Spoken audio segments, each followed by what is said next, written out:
Hi, இது உங்களுக்கான வீடியோவா கண்டிப்பாக இருக்கும். இந்த வீடியோவில் நம்ம எதை பற்றி பார்க்க போகிறோம் அப்படின்னா, உருவான கருவை, அதாவது உங்களுக்கு இம்ப்ளான்டேஷனுக்கு அப்புறம் நீங்கள் என்ன மாதிரியான ஃபுட் எடுத்துக்கிட்டால் உங்களுக்கு மிஸ்கரேஜ் ஆகாமல் உருவான கரு ரொம்ப ஸ்ட்ராங்காக இருக்கும், ரொம்ப ஆரோக்கியமாக இருக்கும் அப்படிங்கிறத பற்றியெல்லாம் இந்த வீடியோவில் நம்ம ரொம்ப டீட்டெயிலாக பார்க்கலாம். அதுக்கு முன்னாடி நீங்கள் இன்னும் சேனலை சப்ஸ்கிரைப் பண்ணலைன்னா மறக்காமல் சப்ஸ்கிரைப் பண்ணிடுங்க. நம்ம ஃபஸ்ட்டு 3 months ரொம்ப கேர்ஃபுல்லாக இருக்கணும். ஏன்னா அப்போ தான் கரு உருவாக ஆரம்பிச்சிருப்பாங்க. கொஞ்சம் கொஞ்சமாக அவங்களோட க்ரோத் அதிகமாகிட்டே இருக்கும். ஸோ அந்த டைமில் நம்ம ட்ராவல் அதிகமாக போகிறது, ப்ளஸ் மாடிப்படியில் ஏறி ஏறி இறங்குறது, இந்த மாதிரியான விஷயங்கள், ப்ளஸ் ரொம்ப ஹெவியான ஒர்க் பண்ணுறது, அப்டாமனுக்கு ப்ரெஷர் கொடுக்குற மாதிரியான ஒர்க் பண்ணுறது, இதெல்லாம் கூடாது. இதெல்லாம் இல்லாமல் ரொம்ப பொறுமையாக எந்த வேலைனாலும் செய்யணும். இந்த மாதிரி நிறையா சொல்லுவாங்கள்ல. இதெல்லாம் எதுக்காக அப்படின்னா, நமக்கு உருவான கரு ஸ்ட்ராங்காக இருக்கணும், அது எந்த விதத்துலேயும் மிஸ்கரேஜ் ஆகிடக்கூடாது அப்படிங்கிறதுக்காக தான் இதை நம்ம ஃபுட்டு மூலமாகவும் நம்மளால் ஸ்ட்ராங்காக்க முடியும். அது என்ன மாதிரியான ஃபுட் அப்படின்னா, நம்ம இன்றைக்கி ஒரு 5 விதமான ஃபுட் பார்க்கலாம். இது நம்ம டெய்லியும் ரொட்டீனில் எடுத்துக்கக்கூடிய ஃபுட்டு தான்.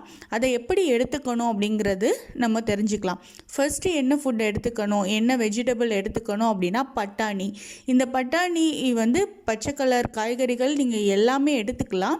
ஆனால் இந்த பட்டாணி எடுத்துக்கிறப்போ இதில் இருக்கக்கூடிய ப்ரோட்டீனாக இருக்கட்டும், இல்லை இதில் இருக்கக்கூடிய விட்டமின்ஸாக இருக்கட்டும், எல்லாமே உங்களோட கரு இன்னும் ஸ்ட்ராங்காக ஆகுறதுக்கான ஒரு மெயின் ரீசனாக இருக்கும். ஸோ பட்டாணி கிடச்சிச்சு அப்படின்னா, நீங்கள் உங்களுக்கு அவைலபிளாக இருக்குது அப்படின்னா நீங்கள் டெய்லியுமே எடுத்துக்கலாம்.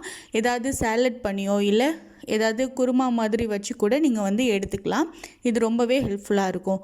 செகண்ட், நீங்கள் என்ன வெஜிடபிள் எடுக்கணும் அப்படின்னா, நிலக்கடலை. அதுவும் இந்த நிலக்கடலையே நீங்கள் தண்ணியில் ஊற வச்சு அந்த மாதிரியெல்லாம் சாப்பிடாம நீங்கள் ப்ராப்பராக இது வேக வச்சு நீங்கள் எடுத்துக்கணும். ப்ரெக்னென்சிக்கு ட்ரை பண்ணிகிட்ருக்கிறவங்கள விடக்கும் ப்ரெக்னெண்ட்டாக இருக்கிறீங்க, அதாவது உங்களுக்கு இம்ப்ளான்டேஷன் முடிஞ்சிருச்சு, இல்லை நீங்கள் ப்ரெக்னென்சியை கன்ஃபார்மே பண்ணிட்டீங்கன்னா கூட நீங்கள் கண்டிப்பாக இதை வேக வச்சு தான் எடுத்துக்கணும்.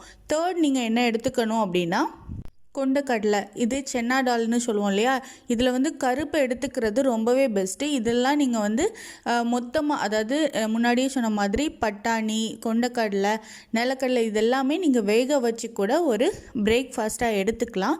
இது ரொம்பவே ஹெல்ப்ஃபுல்லாக இருக்கும். ஃபோலிக் ஆசிட்லாம் இதில் இருக்கிறதுனால உங்களுக்கு பேபியோட க்ரோத்துக்கும் அவங்களோட ஹார்ட் பீட் எல்லாத்துக்குமே இது ரொம்பவே ஹெல்ப்ஃபுல்லாக இருக்கும்.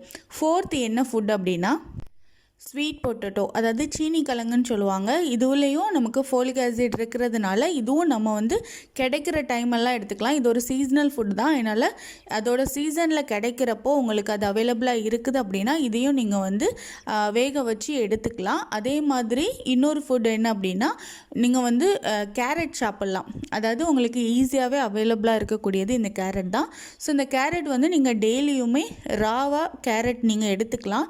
இல்லை நீங்கள் இதை ஏதாவது சாலட் பண்ணி சாப்பிட்றீங்க, இல்லை ஏதாவது பொரியல் பண்ணி சாப்பிட்றீங்கனாலும் ஓகே. அந்த மாதிரி கூட நீங்கள் டெய்லியுமே கேரட் எடுத்துக்கலாம்.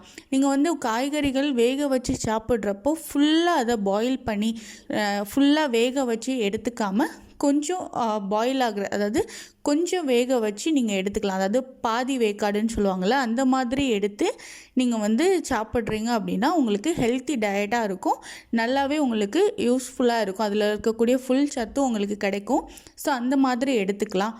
அதே மாதிரி இன்னொரு அடிஷ்னல் ஃபுட் என்ன அப்படின்னா, கீரை வகைகளில் நீங்கள் எல்லாமே எடுத்துக்கலாம். முருங்கைக்கீரைலாம் எடுத்துக்கிறது ரொம்பவே நல்லது. அதில் இரும்பு சத்தெல்லாம் இருக்கிறதுனால உங்களுக்கு உங்களோட ஹெல்த்துக்கும் உங்களோட பேபியோட க்ரோத்துக்கும் ரொம்பவே யூஸ்ஃபுல்லாக இருக்கும். ஸோ இந்த மாதிரி நமக்கு ஈஸியாகவே அவைலபிளாக கிடைக்கிற ஃபுட்டை நீங்கள் டெய்லியும் உங்களோட ரொட்டீன் லைஃப்பில் எடுத்துக்கிறப்போ உங்களுக்கும் உங்களோட பேபியோட ஹார்ட் பீட்டுக்கும் பேபியோட வளர்ச்சிக்கும் இது ரொம்பவே ஹெல்ப்ஃபுல்லாக இருக்கும். அதே மாதிரி நீங்கள் ஃபஸ்ட்டு 3 months இருக்கிறீங்க, இல்லை இம்ப்ளான்டேஷன் முடிஞ்சிருக்கு அப்படின்னா மோஸ்ட்லி நீங்கள் இன்டர்கோர்ஸில் இருக்காதீங்க. இன்டர்கோர்ஸ் அவாய்ட் பண்ணிக்கோங்க. அது கூட உங்களுக்கு அப்டாமன் ப்ரெஷர் கொடுக்கும். நீங்கள் ஓவலேஷன் முடிஞ்சு ஒரு 1 week ஓகே, அதுக்கு அடுத்த வீக்கில் இருந்து நீங்கள் கண்டிப்பாக இன்டர்கோர்ஸில் இருக்கிறத ரொம்பவே அவாய்ட் பண்ணிக்கோங்க. இது இன்னொரு யூஸ்ஃபுல்லான டிப்ஸாக உங்களுக்கு இருக்கும். ஸோ இந்த மாதிரி யூஸ்ஃபுல்லான இன்ஃபர்மேஷன் தெரிஞ்சுக்க சேனல் லைக் பண்ணுங்கள், ஷேர் பண்ணுங்கள், சப்ஸ்கிரைப் பண்ணுங்கள்.